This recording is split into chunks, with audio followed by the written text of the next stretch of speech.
গোলাঘাটত বৃদ্ধি পাইছে চুৰিকাণ্ডৰ ঘটনা। ঘৰত গৃহস্থ নথকাৰ সুযোগ লৈ এতিয়া চোৰে চলাই চাফাই অভিযান। কিন্তু কেনেকৈ গম পায় আচলতে চোৰে যে এইখন ঘৰত আচলতে গৃহস্থ নাই, এই খবৰ কেনেকৈ পায় চোৰে, সেয়া এটা ৰহস্যৰ বিষয়।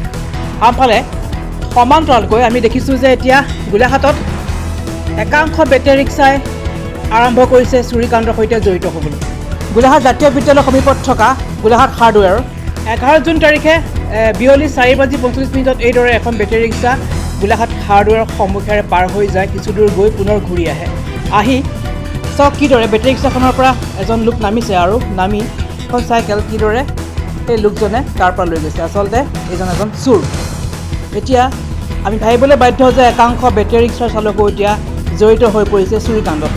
এইসকল আচলতে নিচাসক্ত বেটেৰী ৰিক্সা। আমি বিভিন্ন সময়ত গোলাঘাটৰ যি একাংশ বেটেৰী ৰিক্সা আছে তাৰ আমি বিভিন্ন সময়ত সেইসকলৰ আমি পাইছোঁ অভিযোগ যে তেওঁলোকে গ্ৰাহকক বেয়া ব্যৱহাৰ কৰে বা ভাড়া বৃদ্ধি কৰি বেয়া ব্যৱহাৰ কৰে, সেয়া আমি খবৰ বিভিন্ন সময়ত পাই আহিছোঁ। কিন্তু এতিয়া একাংশ বেটেৰী ৰিক্সা আচলতে নিচাৰ বাবে জড়িত হৈ পৰিছে এইদৰে চুৰিকাণ্ডত।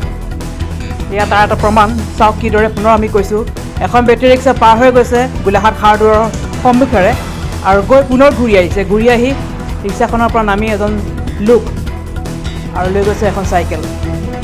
এয়া আচলতে গোলাঘাটৰ এতিয়া বৰ্তমানৰ পৰিস্থিতি। কাৰণ দিন দুপৰতে এতিয়া হ'বলৈ লৈছে চুৰিকাণ্ড। এয়া এটা বহুত বেয়া বিষয়লৈ আচলতে গতি কৰিছে যে গোলাঘাটত দিন দুপৰতে এইদৰে চুৰিকাণ্ড হ'বলৈ লৈছে। আৰু আজি 2-3 মাহ ধৰি আমি বিভিন্ন সময় বিভিন্ন ঠাইৰ পৰা চুৰিকাণ্ডৰ ঘটনাবোৰ পাই আহিছোঁ। গতিকে এতিয়া গোলাঘাট জিলা প্ৰশাসন বা গোলাঘাট আৰক্ষী প্ৰশাসন আচলতে সজাগ হ'বলৈ হ'ল।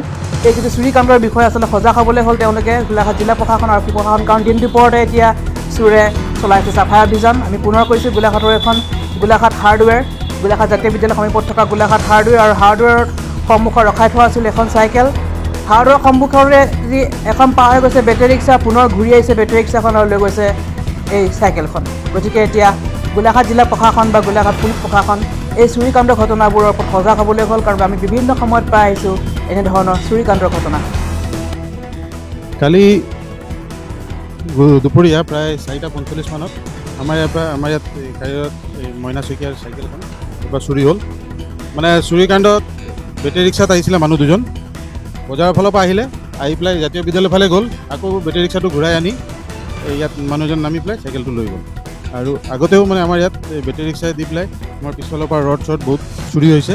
এইটো এটা মানে মোৰ হিচাপত এই ড্ৰাগছৰ ৰিলেটেড ল'ৰাবোৰ যিবোৰে মানে এই যিকোনো বস্তু নি পেলাই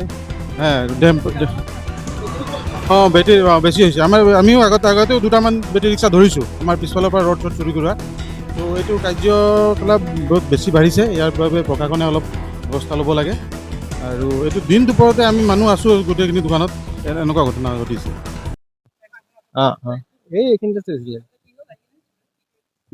বেটেৰী ৰিক্সা উঠি পেলাই লৈ গুচি গ'ল। কেমেৰাত দেখিলোঁ কিন্তু ধৰা নপৰিলে নহয়। আগতে বহুত নিছে, ডেৰাম চেৰাম নিছে। আগতে সেই বেটেৰী ৰিক্সা বেঙেনা খোৱাৰ ফালৰ পৰা আহে। ডেৰাম লৈ যায়।